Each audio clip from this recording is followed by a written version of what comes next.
So for me, looking at it, right, it's just about comparing yourself to where you were yesterday, a week ago, a month ago, a year ago. Like, what are the jumps that I've made? What was my development? Like, are the results there, right? Really just competing against yourself. That'll raise you to that level. Welcome to the Hockey Review Podcast. To become the best, you have to surround yourself with the best. That's what we're working on. Skills that translate. Wait, so it's like a parade? Yeah, it was a parade. No way, that's like a parade. Pretty chaotic start for sure. And that was junior hockey for me.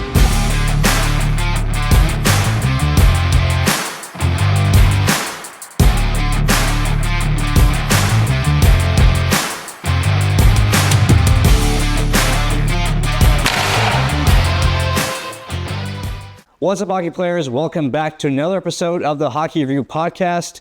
Today, I'm joined here with Dartmouth College Forward, Alex Krause. How you doing today, man? I'm doing well. Thanks for having me. Awesome. So let's talk hockey. You're at Dartmouth, D1. A lot of kids' goals are to go D1, and we want to hear your story and the path you took to get there. So please, can you give us a little intro about how you got into hockey in SoCal? Yeah, definitely. I grew up in the Valley. Grew up playing out of Simi with the Ventura Mariners originally.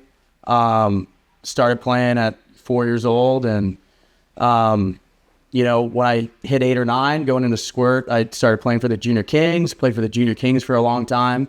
After Bantam, I left. I went to a hockey academy in Penticton, British Columbia called Okanagan Hockey Academy. I did my first year of high school there. I then transferred out to Connecticut. I went to a boarding school, the Loomis Chaffee School in Connecticut. Did 3 years there. COVID hit, played junior hockey for 2 years, and then went to Dartmouth. Now I'm going into my senior year. So in a flash, that was pretty much it. So does it really seem like it went by that quickly? Looking back, just... Oh, no, definitely not. I know, I'm sure. It's been a long road. It's been a long road, but...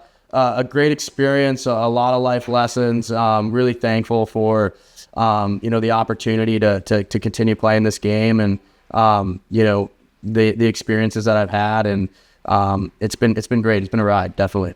Awesome. So, but let's start from you leaving home. I know you said you played for Junior Kings growing up, and then you left home to play in Canada, right? And you said Delta, right? So... What was that? Yeah, what was that? With Okanagan Hockey Team. Oh, Okanagan. So, yeah. I thought Delta for a second. No, but okay, no worries. That's right, Okanagan. So then, what was it like moving to Canada? At what age were you? I was 15, so I just got done with Bantam, and that was a unique experience for sure. Leaving home was something I knew was inevitable at a certain point. Growing up in California, traveling a lot. Having very unique, schooling experiences. A lot of different kids have a lot of different experiences in terms of whether they're homeschooled or going to school and getting out early or going to a specific school, so on and so forth.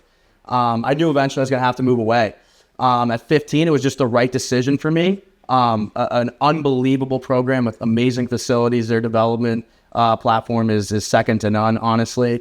I was really, really lucky to have incredible billets there. And a great coaching staff that really, nurtured my game, helped me develop. I was a little bit smaller and undersized when I went there, but I got to play against older kids. I got to experience the game in Western Canada, which is a very unique experience, especially only being really exposed to Southern California hockey. And it was great. It was a great experience. I got a lot better. I made massive jumps. Academically, did really well there too. The schooling was great. And all around a phenomenal program. I highly recommend. And what's really special about the Hockey Review is now that you have this going, it's great exposure for parents to see what these programs are like. Exactly. Really get a feel for what they're sending potentially their child into, and what that program's about. So really a credit to you. I'm really fired up about what you're doing. I'm happy to be on this pod, and thanks a lot. Yeah, and so let's talk about that. Did you go to? Thank you for that, by the way. So did you go to Okanagan? So were you considering the WHL? Was that, you want to be closer to that scene, or you went there just purely for the development? I'm actually curious. Yeah, that's a great question. I was really far off of the WHL when I went up there. That was definitely not a thought for me. My dream was always to play in the BCHL. Once I went up there, I got to live in Penticton. I went to a bunch of these games. I think that year they hosted the Western Canada Cup, which I don't even know if that tournament even exists anymore, but it was the collective winners of the SJHL, the MJ, the AJ, and the BC, and then the host team was Penticton that year. And I got to witness all that junior hockey, went to a bunch of games, got to watch Cale McCarr playing for the Brooks Bandits. And it was just really special to have that kind of exposure. And at that point, I was like, I want to play in the BCHL. How do I get there? The next step for me was going to play prep school hockey in Connecticut at the Loomis Chaffee School. So let's talk about that. I mean, I'm a prep school guy too. So what made you choose Loomis? What was attractive about Loomis, and what kind of led you toward that school? Yeah, so, Loomis has a really deep history when it comes to the prep hockey realm. It's an amazing academic school as well. It kind of gives you that best of both worlds where it's not, crazy out in the middle of nowhere. It's right outside of Hartford, so it's easy destination to get to. You get to have the rink at school. You get to have, obviously you live there, so you have your classes right, a walk away. The rinks will walk away. The gyms will walk away. And then the ability to, play a really high-level split season was something that I couldn't turn down. And it was just a great fit. Not every school is the same. A lot of them have different characteristics that are more attractive or less attractive, but every school is different. I'm sure you had a great experience finding the right fit. For me, Loomis was the right fit, and it worked out really well. Yeah, and then so I think a lot of kids when they go, you made the varsity team right away. I'm guessing you were on that team. Definitely, yeah. How important do you think that is to, let's say, a kid going in prep school? How important is it to make that varsity team off the jump, or would you say that it's okay if a kid plays JV for a year? What are your thoughts on that? Yeah, definitely. It's not a clear cut, right? For me, in theory, I was a repeat sophomore. So when I got there, I was on the older side of my class, and that gave me the ability to make that varsity team. And that wasn't even a guarantee. But when I got there, I figured out a way to earn my way on that team, and then had a really good sophomore year. But it's not, clear cut for everyone. When I went up to Penticton, I played midget AA. And, at the end of the day, there's no one path that's the right way. Everyone develops differently. My thought process on that question is really, it's not about comparing yourself to others, right? If you don't make the varsity team, it's not the end of the world. There's time. You never know when you're going to get to where you're going to get. So for me, looking at it, right, it's just about comparing yourself to where you were yesterday, a week ago, a month ago, a year ago. What are the jumps that I've made? What was my development? Are the results there, right? Really just competing against yourself. That'll raise you to that level. So if you make the JV team, not the end of the world. There's always next season. There's always another way to go. And then from there, what was the college commitment scene looking like? And were junior teams already looking to reach out to you? What was, I'm sure it was your senior season, kind of when all that was coming to play. What was that? Was that like going into now your junior part, of your career? Yeah, definitely. Junior hockey is a very unique experience. It's a very, there's not a lot of sports, collegiate sports that have a process like that. I don't know of any others that are that sophisticated. But for me specifically, the prep school hockey scene, there's, you're in New England, there's a lot of college hockey, Division I and Division III college hockey in New England. So you're constantly exposed to that scouting, that circuit. You're being watched a lot. And as far as it goes for junior hockey, there's junior hockey everywhere, right? So you're getting looked at for sure. There's also video platforms where coaches are watching teams. And when it came down to junior hockey for me, it was my senior year. I decided, I needed another year of playing prep hockey before I was physically ready to go to junior as a 19-year-old. And it was a great choice. We had a great season that year. We won the large school championship. Oh, no way. That's wow, unreal. Yeah, we had a great team. We had a bunch of high-level players, a bunch of Division I and Division III players, guys that went on to do great things outside of hockey. Just a really high-character team, a great coaching staff. Really thankful I stayed and had that experience. But as far as it goes for junior, navigating that, there's teams that reach out for sure. There's also, your coaching staff can help reach out to people they know in the junior hockey circuit. And ultimately, I had a couple options in the BCHL. I signed with the Prince George Spruce Kings, but COVID came into play, right? And everyone was affected by COVID a little bit differently, right? College guys, specifically in the Ivy League, weren't even allowed to play that year. Certain guys got pushed back. Certain guys, ended up unfortunately losing commitments. There was all different kinds of things happening, right? And the USHL had dropped down. The major junior barely played, so that the major junior was rushing to the USHL, and every league got better, and there was only so many spots. So I inevitably ended up in Danbury in the North American Hockey League. We were in I think we were quite an expansion team, but we were a team that moved from Wilkes-Barre, and we only had, I think, 2 or 3 guys from that Wilkes-Barre team come over. So it was a fresh start. I didn't really know what I was getting into. I just knew COVID was hectic, and unfortunately, my dream was playing the BCHL. It didn't happen, but I ended up in a great spot in Danbury. We had a good year outside of COVID really getting in the way of some things and making it challenging. I think we had 3 months where we didn't play straight, and then we had 3 months where we played like 45 games, and but it was a great experience. I had a solid 19-year-old year. And then I'm going rambling here, but all good, yeah. I ended up playing for the El Paso Rhinos. They were an expansion team. My age out year, junior. Was that the second season, or was that like? That was my second season. Yeah. So you weren't traded. You brand new season. You started with El Paso. Right. So I was traded. Oh, you weren't traded. Okay. I was traded in the off season. You were traded. Okay. I played in El Paso. We had a solid team again. Right on the cusp of that fourth playoff spot. I think we were around 500. And I ended up getting traded at the deadline to the Northeast Generals, where again we had a really stacked team that year. A bunch of Division I guys, a bunch of Division III guys, really high character room. A lot of guys that are not just great on the ice, but great people off the ice. And we had a great run, and that was junior hockey for me. So, well, pretty chaotic start for sure with the whole COVID thing. I mean, that seems like a theme for a lot of O1s at the time. I mean, like you said, super chaotic. It was a crazy time, leagues going players going this way, that way.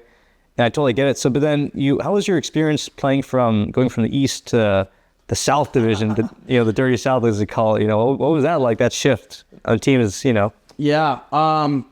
It wasn't as drastic as people make it out to be. I guess there's a lot of talk around the North American Hockey League and the different leagues and what you're getting into, divisions rather, what you're getting into, and so on and so forth. My experience was going down to the South. It was a little more structured. It was a little bit more like college hockey, at least the ECAC from my speaking of reference, obviously. More physical, a little bit faster paced. The games just played faster, a lot more structure. But overall, both divisions were great. The level was really high. My first year in the North American League, there was a lot of USHL drop-downs. There was a lot of college hockey players that were playing, in that division, whether they were coming from Alaska or they were coming from the Ivies. And I was really fortunate to play in such a juiced-up junior hockey realm because it pushed me, made me a lot better. And then, again, the South and the East, both very good. Today I think things are a little bit different, but in terms of just there's more teams and there's a lot more going on, but that was my experience. So then at what point did you start to get hone in on that commitment? Like at what point in your career did Dartmouth offer you that D1 commitment when that happened? Yeah, so my experience was very unique. Not a lot of players go through a coaching change during their commitment, and for me that was really COVID. When I got my commitment to Dartmouth, COVID happened. And then there was a brand new coaching staff brought in. Really, really lucky. Reed Cashman is an amazing coach. He came into Dartmouth. He took over the program. The program was, in a little bit of a rut when he got there, and we've turned it around. And really just lucky because he gave me a shot and kept me on. And I went into Dartmouth as a freshman, and our team was, a little. I would say, just being honest, we were struggling a little bit. But, we found a way to turn that corner. We have an amazing culture. We've had great leadership since I've been there, and just an unreal program, and just really lucky and very, very honored to have the opportunity to keep my commitment through COVID and all the challenges, and to end up, at Dartmouth was awesome. So it sounded like you were committed actually in prep school originally. Yes. I see. And then you stayed committed throughout the whole your time in juniors. Correct. Yeah. So actually, I have a funny story about Dartmouth. I was at prep school in Vermont, and I was debating on leaving the school after the season, and actually I drove down to Dartmouth, and I went there, and I wanted to just where the admissions office was. I was looking around Dartmouth. I was there, and then I asked, like, where's the hockey office, just out of curiosity. So I drove to Dartmouth. I walked into the hockey office. I found the office, and I walked in. I met one of the associate coaches there. I can't remember the name. But I walked in. I literally introduced myself, just saying, "Oh, hi, my name's Steven Seuss, and I'm debating on leaving the school. But how will this affect my college recruitment? Will it look bad for colleges and admissions?" So I asked the coach from a hockey perspective, and I mentioned, "Oh, do you know a kid named Krause, Alex Krause?" And then he goes, yeah, I know Krauser, yeah. And I was like, no way. So, but yeah, I walked into the Dartmouth office and just mentioned you, and he was like, oh yeah, I looked at my grades, liked them, but obviously didn't go anywhere with Dartmouth. But it was cool walking in and seeing Dartmouth, and that's my funny story with Dartmouth. That's awesome. I walked in asking for advice pretty much, because I was debating on when I after my senior season, I already had all the grades, I had all the credits to graduate. I just want to focus on training for hockey for the junior season. Right. So I left the school, and I just wanted to ask advice whether it was good or not. And he said, yeah, it wouldn't really affect any admissions as long as you have good grades. It looks like you have solid grades, and it didn't really, it was great advice. But that's a funny Dartmouth story. Yeah, definitely. I thought you might like. I think that's a great story, not just for you, but also for other kids thinking about, hey, what do I do when I need to make a tough choice? Like where should I go? The answer's right there. Right. Go and ask. It's go and ask. Go and put yourself out there, because at the end of the day, what's the worst thing that's going to happen? You get a no, or you get you should do this, and you get some bad advice. I mean, at the end of the day, when what you did is a great example for a lot of kids on when they need to go next, where they need to go next, what should they do? Exactly. That's an awesome story. Yes, I think more kids should do that. I think they should be more brutally honest with whoever they're asking too. I'm sure a lot of kids, they hear stuff from coaches and advisors, but I think it's really important just in your hockey career in general, just to be brutally honest. Like, okay, tell me, is this happening? Is this not? Am I on the team or am I not? Or what can I do to get there? Like, what am I not good at? And just be ask those tough questions that may be awkward at first, or walking into a D1 coach's office. They're awkward situations, but I feel like you have to have those conversations with your coaches, your advisors. I think that's totally like what you said. Yeah, 100%. I agree with you, and it's not just in hockey; it's in life, right? I mean, hockey is it's an amazing tool, right? Because there's so many experiences, the adversity you have to go through if you want to continue playing the game at a certain level. And that's a great example of, like, at a certain point, you need transparency, you need to get answers. It's just like in life, right? And it kind of goes 100%. But that's a great story.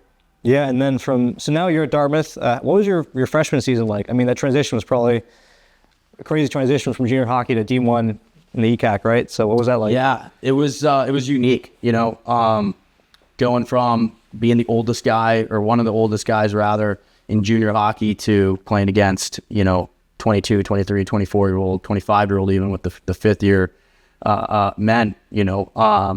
It was a very unique experience. I had a kind of an in-between year where I was trying to figure out my identity as a player and like how I fit into the structure, the way that we want to play. And I ended up having to work my way in the lineup, and when I did, I had success, and really lucky that I had the support from the coaching staff there to kind of tell me the transparency I needed to hear of, like, look, like, this is how you can be successful. This is how you can help our team.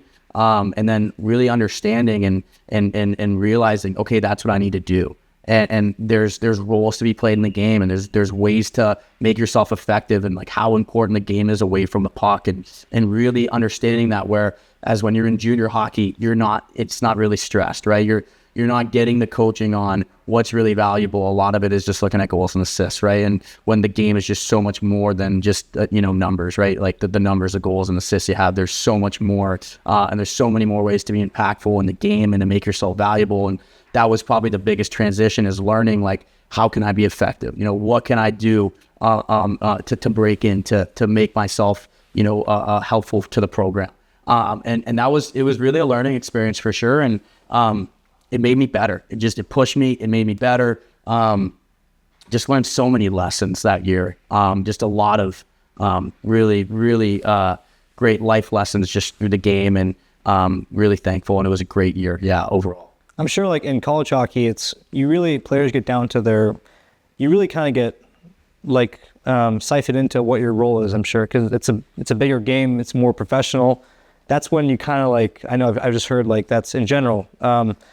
You go from junior hockey, let's say you might be a points guy, but when you come into a college, you might be kind of like a role player, you bring more physicality if you have that, and then I think it's important, like you said, when you're in college, to really find, or really know your role by then, right? Yeah, it's tough. Like you said, it's tough. It's not easy.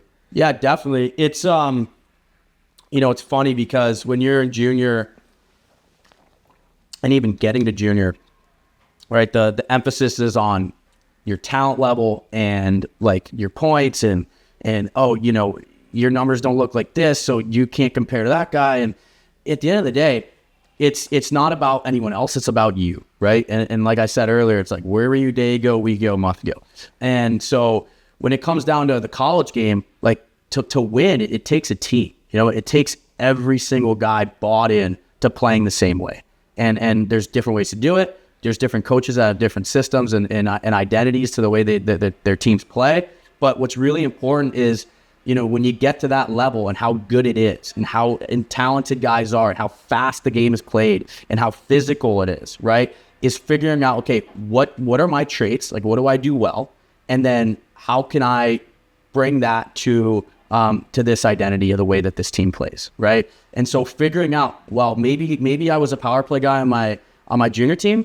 Well, now I got to become a penalty killer on this team. Right. That's what's going to make me effective. That's what's going to make the team the best, right? And then understanding that. And when you go to college hockey, whether you're playing Division I, Division III, whether you're playing ACHA, wherever you're playing, it doesn't matter, right? You're there for 4 years. You might leave early if you're really talented. You go play pro. Obviously, like there are some really special players, no question. But most guys are there for 4 years, right? And it's a process, and you got to buy into it, because if you want to have success as a team, right, it's all team oriented. You got to find out, how can I fit a role to help this team succeed? And that for me was crucial, because I figured that out a little bit, and it took me a couple years to really understand, okay, this is the way you need to play. This is the detail that you need to have. This is where you're going to be most effective. And then believing in it, buying into it, really embracing it, enjoying it, loving it. And, it just pushes you to, and it's made me who I am as a player, right? And my trajectory of where I can go, right? And that's what I'm really thankful for. And that's college hockey in a nutshell. Basically, yeah. I mean, that's kind of, you summarized it well. Throughout the whole process, though, did you have an advisor that you, did he kind of help you, or did you have one at all? So that is such a tricky question. And I personally haven't had, an advisor. Like an official. Exactly. I've had some advocates for sure, right? Okay. You need an advocate, like in whatever phase you are, whether in youth hockey, junior hockey, college hockey, pro hockey, whatever phase you're in, you need someone advocating for you, because there's just so many players and there's so much happening, but you need to find the right people, right? For me, I was really lucky with the coaches that I was around, and how they advocated for me. And I was just super fortunate to have those people. I know a lot of people that have agents. I know a lot of people that have advisors. And, for the most part, I've heard a lot of good experiences. But I think you got to get to know, the people you're around. And the best advocate you can have is your coach. So if you're playing for a program, you're playing for a team, you're coachable, you're a good teammate, you work really hard, you're really consistent, right? Then your coach will be probably your best advocate. But there's so many different ways to go with that. I'm not qualified to. No, I mean, totally. That's your perspective, I think, because, I think you're right. If you have a really good relationship with your coach, and he's a good guy, well connected, good coach, he honestly, could be your best and biggest advocate for sure. Definitely. I think that's why a lot of kids opt in for, an advisor, is because maybe they don't have the best relationship with their coach. But I think you're right that if you do have a really good relationship with your coach, and he really wants to push you and believes in you, just use use him and he'll advocate for you, right? And that's I think it's an important way to look at it, because I know I've seen families spend thousands of dollars on advisors. Not to say that they're bad or anything, but they're sometimes it could be ripoff. Sometimes not all, but it's coaches are definitely a very, very important tool to use in a way to help you advance in your career. And yeah, you said it perfectly. I totally agree that your coach is your biggest advocate a lot of the time. Definitely. Yeah. There's a lot of different people, in hockey, and for me, it was having a really solid assistant coach that I'm still really close with to this day. And, just being really coachable, learning, understanding, and just trusting in that. And that's probably the best way to go in my opinion. But there's so many routes. I don't necessarily, there's no one route. 100%. There's all kinds of different ways for it. Yeah. Well, that's why with the website, it's supposed to kind of give the extra help to parents that may not have access to a good coach or a good advisor. The sites, it really gives insight from real players like yourself or others, like what the experience was like, what's their on-ice development like, what's their off-ice, what are their facilities, their overall, their culture, their housing, it kind of gives a holistic picture of what a team's about. And I think it's a good aid for everyone in the hockey world. I think what you're doing with the hockey review is really special. It like when I was growing up, I had no, me, my mom, my dad, we had no idea like what program was doing what or who was this and nowadays there's even more. There's so much hockey, right? There's so many programs and academies and schools, and not to say that all of them aren't amazing, but it's just helpful to have a site like a foundation, like a centralized database, right? Yeah. See, real life experiences, good and bad. And not everyone's experience is going to be the same, right? There can be a great program that has some bad reviews and some amazing reviews, but just to have that honesty, that openness, is really fascinating. And I think what you're doing is really special, and it's going to help so many kids, especially in areas of the country that maybe aren't hockey, patented, breeding grounds, for right. players, right? Some out of content markets. I don't know if that's the right way to put it, but like, right. untraditional rather markets of where players are playing, and to get information that they never had access to is really special, and I think it's going to go a long way.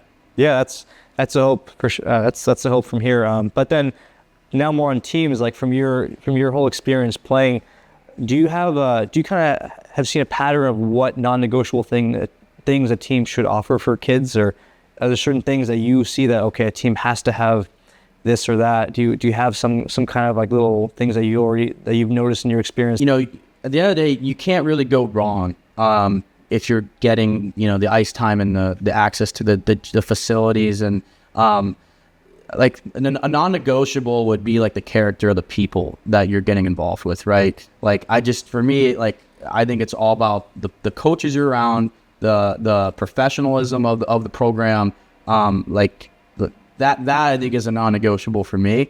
In terms of if I was sending my kid away to go to an academy or a program, so on and so forth, that would be like the number one. But at the end of the day, at most programs, like they're going to give you access to the facilities that you need, and most likely the coaching and the environment that you need to be in to get better. And it's really on the drive of the player. And even at such a young age, I know it's crazy to look that far back, but at such a young age, you got to have that drive and that commitment and really the passion for what you're doing, because it just gets so hard, right? So if you have that, regardless of the program or the wherever you go, that'll just carry you, right? That'll be your motor, and really goes for anything. But the non-negotiable for me is definitely the character of the people that you're getting involved with is just so important. The professionalism. I think that for me, that's 1 and 2 right there.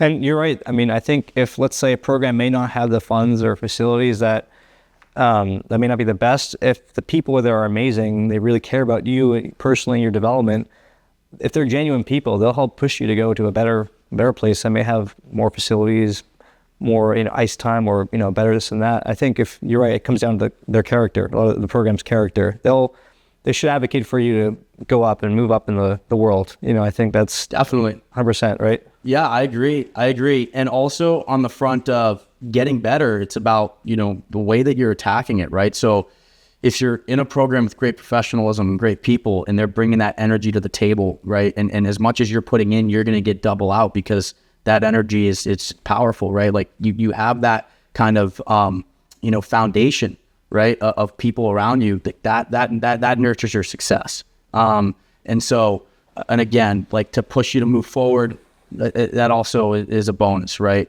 But when you're around great people, you get so much more out of what you're doing. I really believe that. Yeah, it's also there are people that make you want to come to the rink, so like it's like coaches or staff that get you excited to wake up, like maybe sometimes at 7 a.m. for practice, but it's about those people who make you excited to play hockey, because it's a game at the end of the day, and we should all have fun playing it. It shouldn't be a drag to do, I couldn't agree more. Right? Yeah. So I totally see the point where the biggest part in your perspective, I kind of agree with this too, is the people and the character of them, 100%. So then now going back home now, you're home for the summer. You started you started a few years ago, the SoCal Summer League. So how's that going? How's that going for you? Yeah, it's going great. We started SSL hockey. It was originally SoCal 4-on-4. Right. Started that back, I think it was in 2021. Wow. So okay. The summer of 2021. It was in between my 19 and 20-year-old year junior. We started out in at the Vic. And wow. We had 4 teams, and then we grew, and it was just a summer league for college, pro, and junior guys coming back home, and it's been a blast. And so now we go forward, and now we're on year 5 doing it, and we have our youth hockey tournaments out of Toyota and out of Paramount, where we have our Bantams and our Peewees.